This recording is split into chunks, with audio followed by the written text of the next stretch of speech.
Number one, thank you guys for taking time to be here today. I sure appreciate it. And there are a number of things that we'll get to know each other over the years. I feel like our program the story will be told by what we do in the classroom, in the city, and obviously on the field.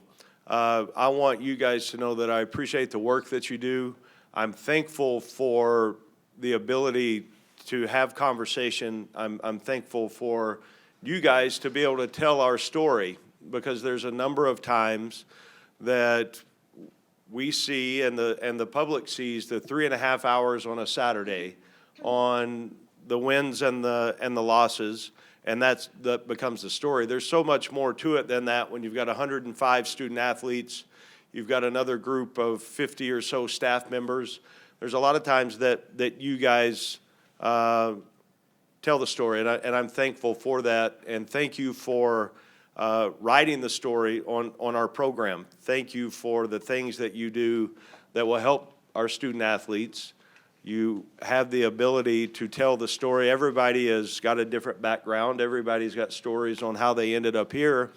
And a lot of times, the closer we can become on really showing that vision on who the person is, not just the player on a Saturday afternoon, that's so important to the success that we're going to have. So thank you for the job that you do. I know it's hard in today's times to be able to break a story or be the one that has the information before anybody else because of the world of social media. I look forward to working with each and every one of you to build the brand of UNLV football and what that will look like. I want to start with looking at how we built the staff, and that does not happen without leadership from the president, without leadership from our director of athletics, and his team, because the vision has to be in alignment for that to work. And here, I was so fortunate with Eric Harper and Eric Nepomuceno to put our staff together. And the things that they allowed us to do to build this staff will in turn transform our student athletes' lives. And I'm so excited about that, because the world of coaching is developing, it's mentoring, it's leading, it's teaching. And the opportunity that we had to build the staff of 10 assistant coaches, those guys that I mentioned in the athletic director's role and his team, they were vitally important at getting this staff put together, and I'm thankful for that, because it wouldn't have happened without them. You look at what I wanted as coaches to blend this team together in this organization. I think we hit at every area. Number one, I wanted great men of value and character in putting the staff together. I wanted guys that would be tremendous teachers, recruiters, and then also figures that in our student athletes' lives, they could look at them as an example of how to become better husbands, better sons, better brothers, better teammates. And I'm fortunate because we've got a group of guys that they're going to live that life every day for our student athletes. They're tremendous teachers. They've had great successes everywhere that they've been. And now blending the group together, I'm excited that we can call it our staff together. You look at the blend of offense and defense. Some guys have worked together in previous institutions. Some guys are completely new and haven't done that before. But as close as we can get together, as fast as we can do that, that will transform our program into competing and winning championships. And I'm sure excited that they're part of this first staff together. Tomorrow will be the first day that we have an opportunity to be on the road recruiting as a staff. And I'm really excited about what they're going to do on the road recruiting. We're going to be in the city of Las Vegas. Every school tomorrow will be hit by one of our staff members. I'm sure excited about that, because I think there's really good football here. I think there's tremendous coaches in the city, and I think there are players and prospects and potential student athletes that can help this program take the next step in winning championships. And I think we are going to be able to sell the vision and the belief on how that's going to happen. We're going to do it based on character, on toughness, on hard work, on discipline, and the things that a student athlete wants to achieve as being a college football player, we're going to get done here. So our staff will be in the city of Vegas tomorrow.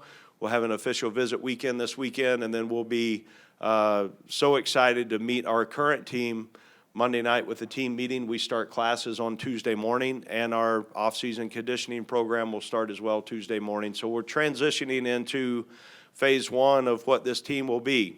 We'll go the month of January and February, and then we get into a winning edge program that will go through the month of February into part of March, and then March 1st we're going to start spring practice. So you break down the calendar of 12 months into segmented times, and now it starts the huge part of the foundation of our program on work ethic, and what does that look like, and the discipline and the toughness and the structure on the habits that we're going to develop today will be on full exposure when we start playing in September. So there's a detailed plan on how we're going to do it. I'm sure excited that we've got the staff together to go do that, and I can't wait to have our student athletes on campus this weekend, Sunday night into Monday and Tuesday, and get this thing started. So with that, I'd be happy to open it up for questions, and again, thank you for being here and spending some time with us this morning.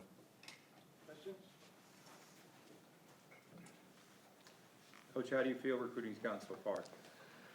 I think up to this point, we've hit on some immediate needs that we know that we have to have done in this program.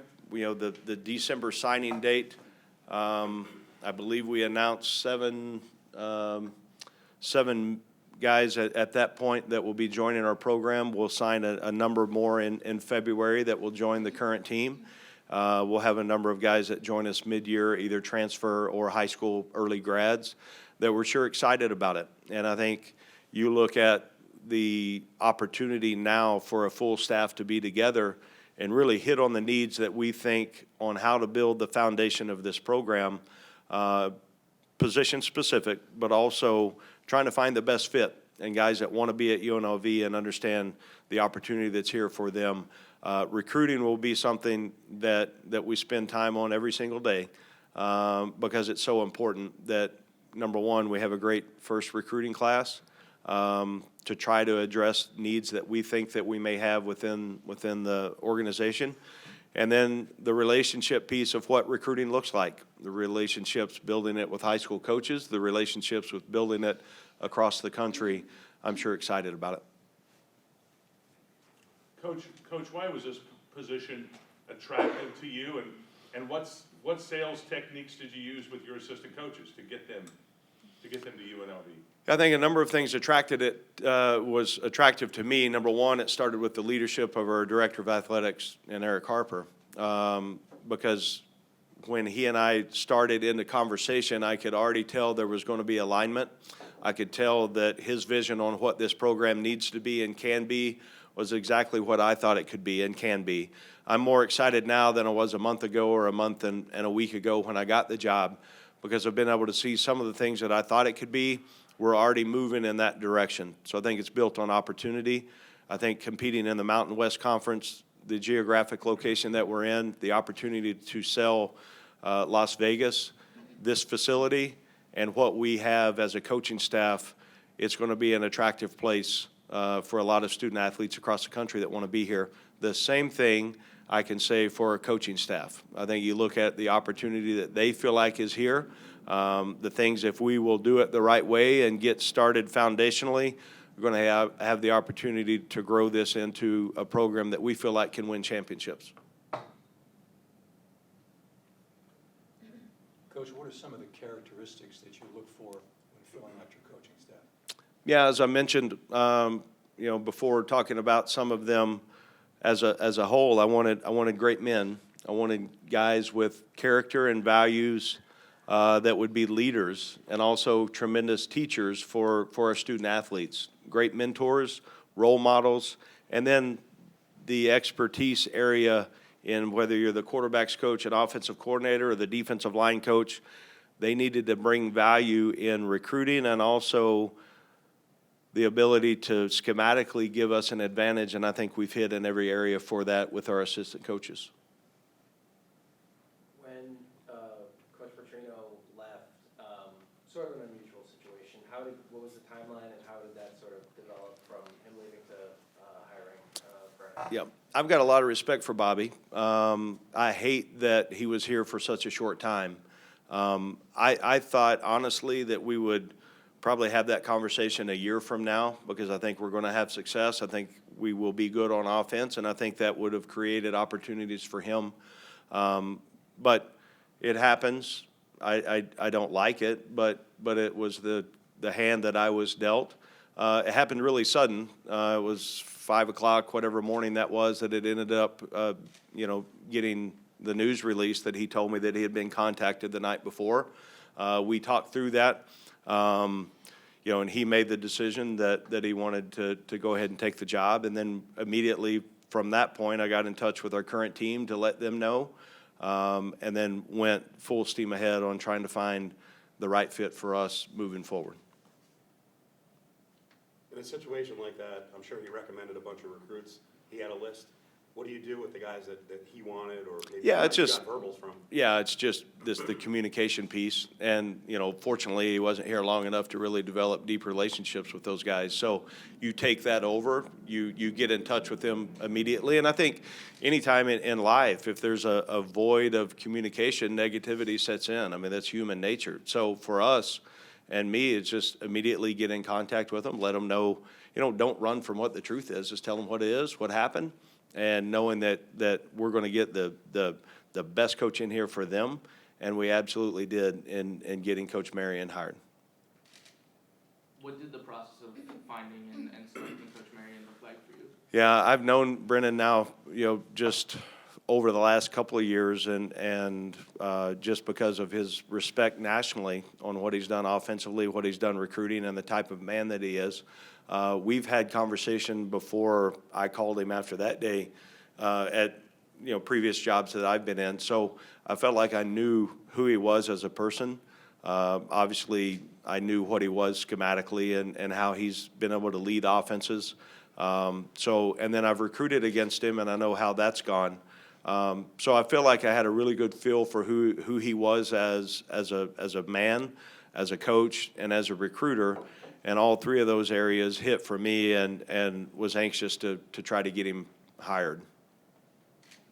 Coach, did you feel in your selection of Brennan Marion, especially, that Las Vegas fans want to see that explosive, fast-paced, up-tempo? We better score some points, Yeah. right? So absolutely, you want someone that is a great leader and teacher. But I was meeting with Coach Shebist, who I think is the best special teams coordinator in all of football, yesterday, and we were installing day one of punt.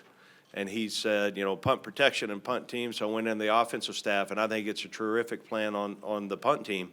But I went into the offensive staff and I said, hey, if we don't have to punt, it's going to make this guy's job a lot easier. So anyway, it all works together.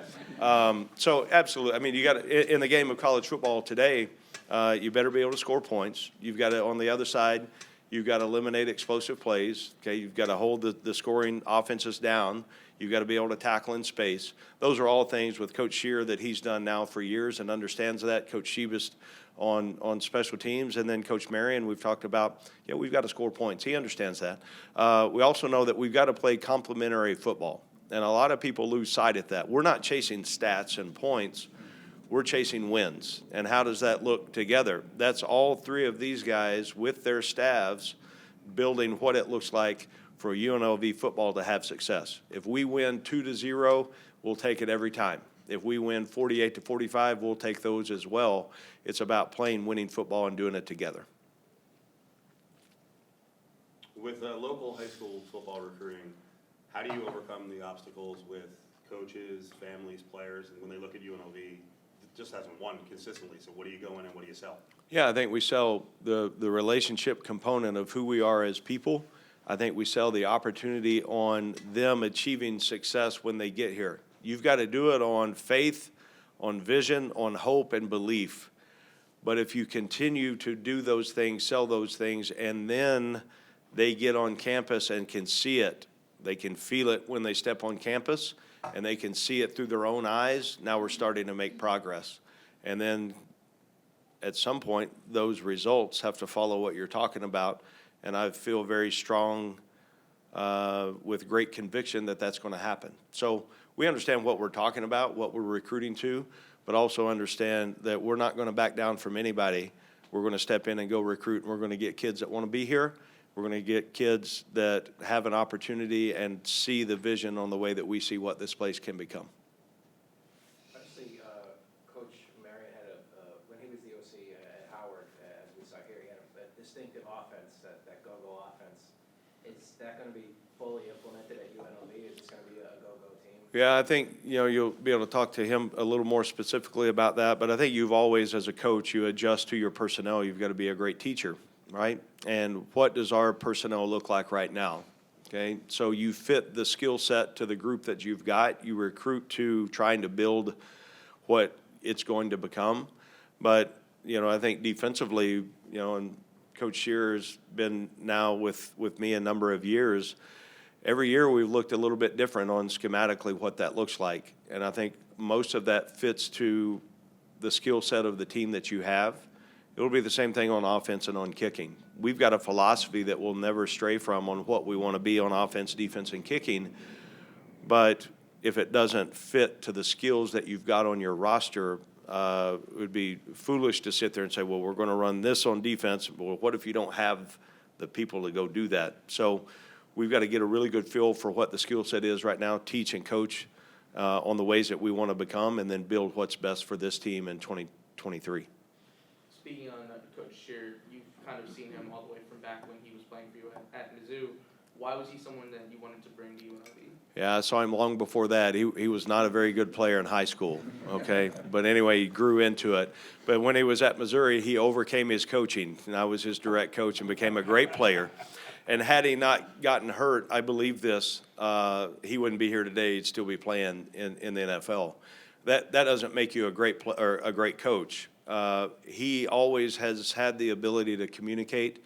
He's got a tremendous football mind, a great football IQ, but he's able to teach what he knows and implement it in a way that our kids can understand that, and then they can go play fast. And he's got a great understanding on what we will be defensively. He's seen it work. He understands the blueprint and the formula on what that looks like, consistent habits every single day, and the bottom line on how we achieve those things.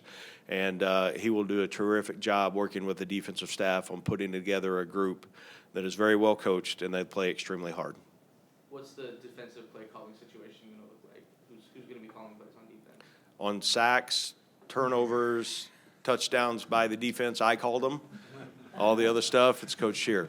Now, I want to be. He's the defensive coordinator, and he's going to run the meetings. The defensive staff is a great group that we've put together. I will be involved, but he's not going to look over his shoulder and think, well, I wonder what Coach Odom thinks on this. He's ready for it.